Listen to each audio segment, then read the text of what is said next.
অসুস্থতা একজন মানুষের জীবনে চলার পথে সৃষ্টি করে বাধা। নিজের শারীরিক বা মানসিক অবস্থা বিবেচনায় সম্পূর্ণ সুস্থ থাকতে অনেকেই জানেন না তার কি করা উচিত। তাই স্বাস্থ্য বিষয়ক নানা সমস্যার পরামর্শ এবং সমাধানের পথ বাতলে দিতেই আমাদের সাপ্তাহিক আয়োজন হেলথ কেয়ার ডায়াগনস্টিক সেন্টার নিবেদিত স্বাস্থ্য কথা। প্রতি শুক্রবার এই অনুষ্ঠানে থাকে স্বাস্থ্য বিষয়ক নানা আলোচনা। স্টুডিওতে থাকেন একজন বিশেষজ্ঞ চিকিৎসক। আমাদের সাথে আজ আছেন BSMMU এর মেডিসিন বিশেষজ্ঞ অধ্যাপক ডাক্তার মোহাম্মদ ফেরদৌসুর রহমান। দর্শক, আমাদের আজকের আলোচনার বিষয় বন্যা পরবর্তী রোগবালাই করণীয়। আপনাদেরও সুযোগ রয়েছে স্ক্রিনে দেখানো নম্বরে ফোন করে চিকিৎসকের পরামর্শ নেবার। আপনাকে আমন্ত্রণ। এখন কিন্তু বন্যার পানি নামতে শুরু করেছে, বিশেষ করে ফেনী, আমি বলি নোয়াখালী, লক্ষ্মীপুরে যদিও এখনও জলাবদ্ধতা রয়েছে, বন্যার পানি এখনও নামেনি। বন্যা পরবর্তী যে ইফেক্টগুলো, এগুলো তো আরও বেশি ভয়াবহ। কি কি ধরনের সমস্যা হতে পারে বন্যা পরবর্তী সময়ে? ধন্যবাদ আপনাকে। বন্যাকালীন এবং বন্যা পরবর্তী দুই ধরনের সমস্যা সাধারণত হয়ে থাকে। আমরা জানি বন্যার সময়গুলোতে সাধারণত অ্যাকিউট যে অসুখগুলো সেগুলি সাধারণত হয়ে থাকে, স্পেশালি আপনার পেটের পীড়া যত ধরনের আছে সেগুলো হয়ে থাকে। কিন্তু বন্যা পরবর্তী যেই সমস্যাগুলো, এটা কিন্তু আসলে অ্যাকিউট যে অবস্থাটা আছে তার চেয়েও কিছুটা বিস্তৃত। এখানে পেটের পীড়া সহ অন্যান্য যেই অসুখগুলো আছে ইনফেকশাস, সেগুলো হতেই পারে। এগুলোতে আপনার ধরেন ডায়রিয়া, কলেরা, তারপর আমরা বলি টাইফয়েড এবং হেপাটাইটিস, এই অসুখগুলো কিন্তু সাধারণত এই সময়গুলোটাতে বেশি হয়ে থাকে। কারণ আমরা জানি বন্যার সময় মানুষ বিশুদ্ধ পানি পান করতে পারে না, পানির স্বল্পতা থাকে বিশুদ্ধ পানির, এবং এই কারণেই কিন্তু এগুলো সবই কিন্তু পানিবাহিত রোগ, এবং এই জন্যই সাধারণত এই অসুখগুলো একটুকু বেশি হয়ে থাকে, বিশেষ করে পানির সমস্যার জন্য। এছাড়া যেহেতু অনেকটা সময় মানুষ আর্দ্রতার মধ্যে কাটায়, এই আর্দ্রতার জন্য, অতি আর্দ্রতার জন্য কিন্তু আপনার বিভিন্ন ধরনের স্কিন ডিজিজ, স্পেশালি ফাঙ্গাল যে ডিজিজগুলো আছে সেগুলো হয়, বিভিন্ন ব্যাকটেরিয়া জনিত ইনফেকশন, চর্মরোগ, সেগুলো সাধারণত হয়ে থাকে। বিভিন্ন অ্যালার্জিক জিনিসের সাথে কন্ট্যাক্টে থাকে, যার জন্য এই রকম অ্যালার্জির বিভিন্ন যে সমস্যাগুলো আছে সেগুলো হয়ে থাকে। এছাড়াও এই সময়টাতে কিন্তু যেহেতু অনেক রোগী আছেন, আগের থেকে চিকিৎসা পাচ্ছেন, এনারা হয়তো চিকিৎসাটা ওই সময় নিতে পারছে না, যার জন্য তাদের এই পরবর্তীতে ওই অসুখগুলো, যেগুলো ক্রনিক ডিজিজগুলো আছে, এই ক্রনিক ডিজিজগুলো কিন্তু তাদের আনকন্ট্রোল থাকতে পারে। বেশ কিছু বিষয় জানলাম। আমি একটু প্রত্যেকটা বিষয় ধরে ধরে আপনার কাছে জানতে চাই। প্রথমত আসতে চাই যে হচ্ছে ডায়রিয়া এবং কলেরা, এই বিষয়টা যদি বলতেন। ডায়রিয়া, কলেরা আসলে এই সময়ে আসলে যেভাবে আক্রান্ত হচ্ছে, কিভাবে আক্রান্ত হচ্ছে এবং এখান থেকে পরিত্রাণের উপায় কি? মানুষ কিভাবে এখন থাকলে এই ডায়রিয়া এবং কলেরা থেকে মুক্ত থাকতে পারবে? ডায়রিয়া, কলেরা আক্রান্ত হওয়ার একদম প্রধান উৎসটাই হচ্ছে আপনার অপরিচ্ছন্ন খাবার, স্পেশালি পানি, লিকুইড জাতীয় খাবার যেগুলো আছে। হয়তো এই সময় আপনার যেই খাবারগুলো খাচ্ছে সেই খাবারগুলো প্রতিদিনের খাবার নয়, অনেক সময় বাসি খাবার খেতে হচ্ছে। যারা প্রত্যন্ত অঞ্চলে আছেন তারা হয়তো প্রতিদিন রান্না করতে পারছেন না, একদিনের রান্নাটা আরেক দিন খাচ্ছে। হয়তো তারা ওই খাবারটা, রান্না করা খাবারটা ঠিকমতো সংরক্ষণ করতে পারছে না, ফ্রিজে রাখতে পারছে না, যেহেতু বিদ্যুতের সমস্যা আছে, অনেকের বাসার ফ্রিজ নষ্ট হয়ে আছে। এই সমস্ত বিষয়গুলো, এগুলোর থেকেই কিন্তু আমাদের এই সময়টাতে মূলত ডায়রিয়া এবং কলেরা, আমাশা এগুলো হচ্ছে। কলেরাটা আসলে মূলত আপনার পানিবাহিত রোগ। এই পানিবাহিত, এই সময় যেহেতু পানিগুলো অপরিষ্কার পানিগুলো খেয়ে থাকে বেশিরভাগ ক্ষেত্রে। আজকাল আসলে অনেকটাই তবু উন্নত হয়েছে, যদিও বোতলজাত খাবার পানি। কলেরা কি এখন কি আগের মতো? আগের চেয়ে কলেরা এখন অনেকটাই কমে গিয়েছে। একটু পার্থক্যটা বলবেন ডায়রিয়া, কলেরার? কলেরা তো আসলে একটা স্পেসিফিক জীবাণু, আমরা বলি ভিব্রিও কলেরি যে স্ট্রেইনটা আছে সাধারণত এইটা দিয়েই হয়ে থাকে। আর ডায়রিয়া ইন জেনারেলি আসলে আমাদের সাধারণ মানুষ যারা আছেন তারা কিন্তু সবটা থেকেই ডায়রিয়া বলে। আসলে ডায়রিয়াটা হচ্ছে স্পেশালি একটু ব্যাকটেরিয়া জাতীয় জীবাণু যেগুলো আছে বা প্রোটোজোয়া আছে সেগুলো দিয়ে সাধারণত হয়ে থাকে। এটা স্টুলটা যেমন একটু ওরকম পানির মতো থাকে না, একটুকু সফট স্টুল বারে বারে হচ্ছে, এইটাই জাস্ট। আচ্ছা, আমাশয়ের বিষয়টাও কিন্তু কাছাকাছি। ডায়রিয়ার আসলে বাংলাকে যদি অনুবাদ করি আমরা তাকে সাধারণত ডায়রিয়ার, হ্যাঁ, ওইটাকে আমরা আসলে বলার জন্য আমাশয় হিসেবে বলি আসলে। আচ্ছা, তাহলে হচ্ছে যদি হচ্ছে ডায়রিয়া হয়, তাহলে হচ্ছে এখন যারা হচ্ছে বিভিন্ন জায়গায় অবস্থান করছে, আশ্রয় কেন্দ্রে অবস্থান করছে কিংবা উঁচু কোনো খোলা জায়গায় অবস্থান করছে, তারা আসলে এখন কোথায় যাবে, কি করবে, কিভাবে ট্রিটমেন্ট পাবে? ডায়রিয়ার চিকিৎসার জন্য আসলে নিজেই কিন্তু করা সম্ভব। এটার জন্য খুব বেশি দূর দূরান্তে যাওয়ার খুব একটা বেশি প্রয়োজন লাগে না, যদি না আপনার পানি শূন্যতা তৈরি হয়ে থাকে। ডায়রিয়ার জন্য আপনার প্রথম কাজ হচ্ছে নিজের পরিষ্কার পরিচ্ছন্নতা বজায় রাখা, খাবার আগে অথবা টয়লেট থেকে ফেরার পথে যেন অবশ্যই তার হাতটা পরিষ্কার রাখে। এইটা খুব গুরুত্বপূর্ণ সব সময়ের জন্য। আর যেই খাবারগুলো আছে, স্পেশালি লিকুইড খাবারগুলো, এটা পানিটা যদি আপনার পরিষ্কার থাকে, যেন জীবাণুমুক্ত থাকে, সেটা শুধু খেলেই আপনার এই দুইটা অংশ থেকে হয়তো তারা ভালো থাকতে পারবে। আর চিকিৎসার জন্য আসলে আমরা আগেই বললাম যে ডায়রিয়ার তেমন খুব একটা বেশি চিকিৎসা লাগে না। মূল চিকিৎসা হচ্ছে আপনার পানি শূন্যতাকে রোধ করা। আচ্ছা, যদি পানি শূন্যতাটাকে রোধ করতে পারি, পানি শূন্যতা যেন না হয়, এটুকু যদি আমরা প্রিভেন্ট করতে পারি, তাহলে কিন্তু ম্যাক্সিমাম ক্ষেত্রে ডায়রিয়ার চিকিৎসাটা হয়ে যায়। কিন্তু যেটা বললেন আমরা যে আমাশয় আর কি ব্যাকটেরিয়া দিয়ে হয়ে থাকে বা প্রোটোজোয়া দিয়ে হয়ে থাকে, এই সমস্ত ক্ষেত্রগুলিতে কিন্তু অনেক সময় আমাদের হয়তো অ্যান্টিবায়োটিক ব্যবহার করতে হয়। সেক্ষেত্রে নির্দিষ্ট অনুযায়ী অ্যান্টিবায়োটিকগুলো খেতে পারলে ভালো। কিন্তু এখন তো ডাক্তারকে আসলে তো এত হাতের কাছে পাওয়া সম্ভব না প্রত্যন্ত অঞ্চলে। সেই ক্ষেত্রে তারা সাময়িকভাবে কি কোনো কিছু করার উপায় আছে? তাদের প্রথম কাজ হবে, যদি পাতলা পায়খানা, পানির মতো পাতলা পায়খানা হয়, তাহলে তাদের স্যালাইন খাওয়া। যদি কারো বমি থাকে, অনেক সময় ডায়রিয়া বা অ্যাকিউট গ্যাস্ট্রোএন্টেরিটিস হয়ে থাকে, সেই ক্ষেত্রে বমি থাকে, পেটে ব্যথা থাকে, বমি হলে আপনারা এই সময় আমরা বলি অনডেনসেন্ট্রন জাতীয় যে ওষুধগুলো আছে এইটা খেতে পারে, যাতে বমিটা থেমে যায়। কারণ কি, একই সাথে যদি ডায়রিয়া এবং বমি হতে থাকে, তাহলে কিন্তু পানি শূন্যতার পরিমাণটা বেশি হবে। সেই জন্য বমি থাকলে বমিটাও থামানোটা খুব জরুরি।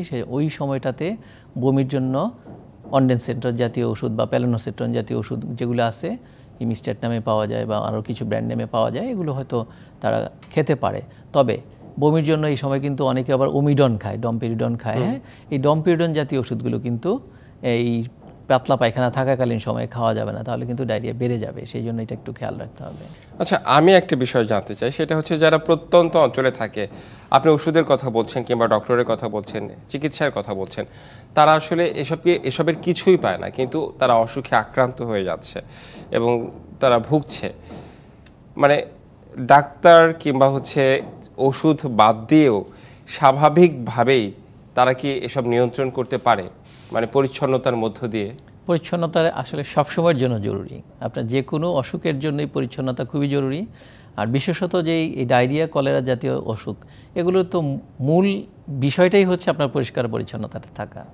তার হাত ধোয়া, হেলথ হাইজিন যেগুলো বলি আমরা, খাবার আগে হাত পরিষ্কার, ওয়াশরুম থেকে আসার পরে সাবান অথবা ছাই এগুলো দিয়ে হাত পরিষ্কার করা, ভালো পানি দিয়ে পরিষ্কার করা, এগুলো করা। আর আপনার ব্রাশ করা, মুখ পরিষ্কার যেন থাকে। তার মানে চিকিৎসা সেবা যদি দূরে থাকে, মানে হাসপাতাল কিংবা ওষুধ যদি কাছে না পায়, তাহলে অ্যাটলিস্ট পরিচ্ছন্ন থাকতে হবে। পরিচ্ছন্নতা থাকা সব সময়ের জন্যই জরুরি। আচ্ছা, একটু টাইফয়েডের বিষয় আসতে চাই, টাইফয়েড এবং হেপাটাইটিসের বিষয় আসতে চাই। এই সময় কি টাইফয়েডও বেশি হয়? পানিবাহিত রোগ অবশ্যই বেশি হবে, সেই জন্য এটাও আক্রান্ত হওয়ার সম্ভাবনা খুবই বেশি থাকবে। লক্ষণগুলো আসলে তাহলে কি রকম হবে? টাইফয়েড জ্বরের প্রথম এবং প্রধান লক্ষণ কিন্তু জ্বর, এবং এই জ্বরগুলিতে কিন্তু সাধারণত অন্য কোনো লক্ষণ খুব একটা বেশি থাকে না। কিছু কিছু রোগীর হয়তো পেটে ব্যথা, কিছু বমি ভাব, খাওয়ার অরুচি, কারণ এটা টাইফয়েডটা হচ্ছে আপনার ক্ষুদ্রান্তের অসুখ, খাদ্যনালীর মধ্যে টাইফয়েড জীবাণু দিয়ে সংক্রমণ।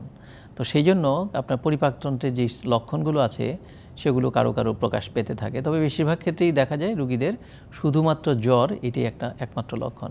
এখানে আপনার ইউজুয়ালি কোনো সর্দি, কাশি, গলা ব্যথা, প্রস্রাবে জ্বালা পোড়া এই ধরনের সমস্যাগুলো থাকে না।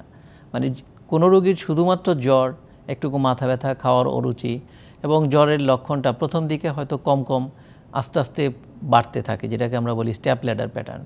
মানে গ্র্যাজুয়ালি জ্বরের মাত্রাটা বৃদ্ধি পেতে থাকবে। প্রথম দিন হয়তো আসলো আপনার 99, 100, এরপর আস্তে আস্তে বাড়তে থাকবে 100, 101, 102, এমনকি 103, 4 পর্যন্ত যেতে পারে। মানে পর্যায়ক্রমে জ্বরের মাত্রাটা প্রতিদিনই অল্প অল্প করে বাড়তে থাকবে। এটাই হচ্ছে আসলে মূল লক্ষণ। আচ্ছা, আমরা তো টাইফয়েড নিয়ে আলোচনা করছিলাম, একটু ট্রিটমেন্টের বিষয় নিয়ে আলোচনা করতে চাই, পাশাপাশি হেপাটাইটিস নিয়ে আলোচনা করতে চাই, স্কিন ডিজিজ নিয়েও কথা বলবো আপনার সাথে। একটা বিরতিতে আমাদের যেতে হবে, বিরতির পর ফিরে এসে আমরা আলোচনায় ফিরবো। দর্শক, বিরতি নিচ্ছি ডিবিসি নিউজের সাপ্তাহিক আয়োজন হেলথ কেয়ার ডায়াগনস্টিক সেন্টার নিবেদিত স্বাস্থ্য কথায় সংযুক্ত। আবারও স্বাগত ডিবিসি নিউজের সাপ্তাহিক আয়োজন হেলথ কেয়ার ডায়াগনস্টিক সেন্টার নিবেদিত স্বাস্থ্য কথায়। আমাদের সাথে আজ আছেন বিএসএমএমইউ এর মেডিসিন বিশেষজ্ঞ ডক্টর মোহাম্মদ ফেরদৌসুর রহমান। আপনাকে আবারও স্বাগত জানাচ্ছি। আমরা একটু লং টার্ম ইফেক্টগুলো জানতে চাই, তারপর আমরা টাইফয়েড নিয়ে আলোচনা করছিলাম, হেপাটাইটিস নিয়ে আলোচনা করব। মানে যারা অন্যান্য অসুখে ভুগছেন অলরেডি বন্যার্তরা, তাদের আসলে কী ধরনের প্রভাব পড়তে পারে?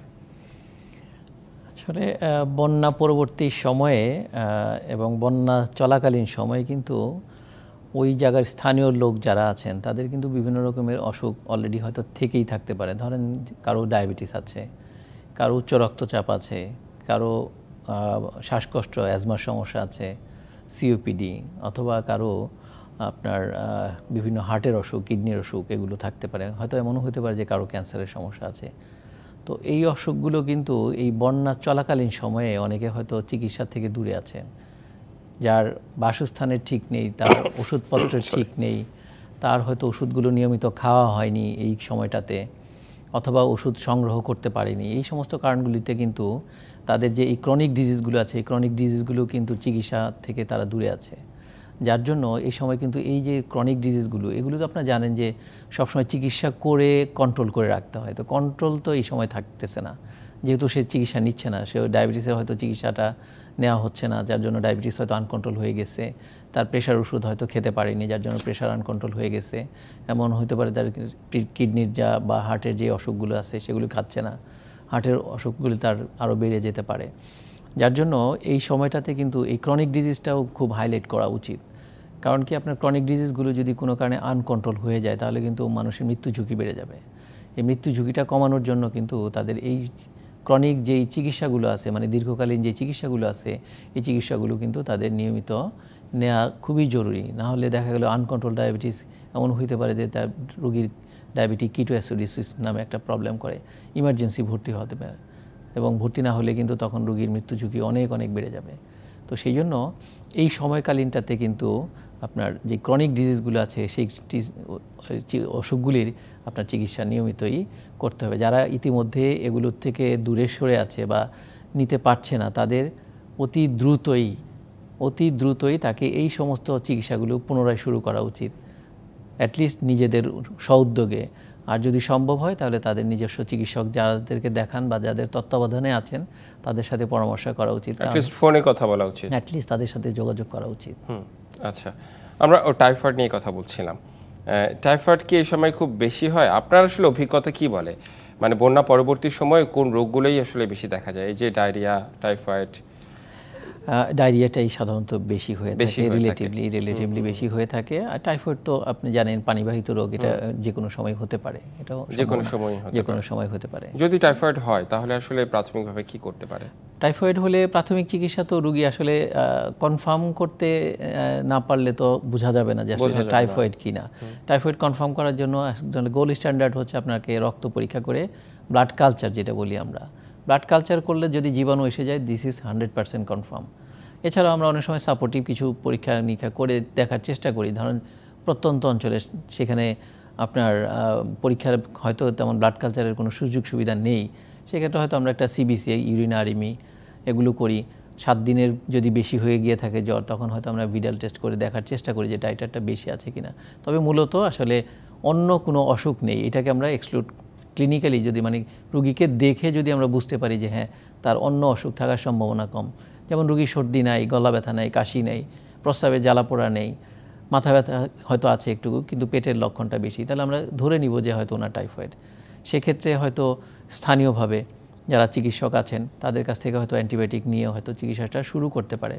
স্পেশালি সেফিক্সিম গ্রুপের ওষুধ ইউজুয়ালি দেওয়া হয়, যদিও আজকাল আমাদের দেশে এই সেফিক্সিম ওষুধটাও কিন্তু অ্যান্টিবায়োটিক অনেক ক্ষেত্রেই কার্যক্ষমতা হারিয়ে ফেলেছে, রেজিস্ট্যান্স হয়ে গেছে।